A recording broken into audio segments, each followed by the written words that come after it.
сите деца да ги собереме во едно централно место, во едно централно училиште, ако треба да се изгради ново, и да ги едноставно општината да обезбеди превоз за тоа дете. Значи да го земе во одреден период, да го донесе на училиште и да го врати дома, со појадок, со се.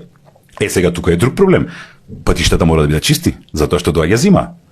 Во Струга е катастрофа. Јас буквално последните, 5 години немам видено машина за чистење снег во Струга. Тоа е една катастрофа. Едноставно си останува се на тој начин, се прават тие браздите од автомобилите и си останува на тој начин до крај на пролета. Како што рече претходниот градоначалник Мерко, па Господ го даде, Господ ќе го земе снегот. Таа беше неговата изрека, ако се сеќавате. Јас добро се сеќавам.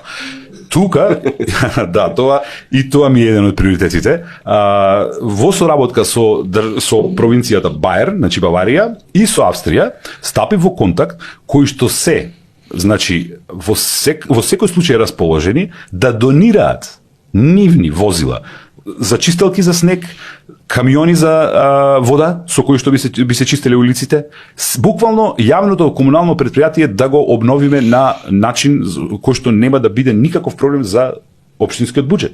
Сега рачунајте, сметајте дека сите тие проекти прават заштеда на пари. Затоа што ако ги добиеме средствата од друго место, нашите пари кои што се собираат од граѓаните, од даноците, ќе се финансираат за други проекти кои што се битни за општината.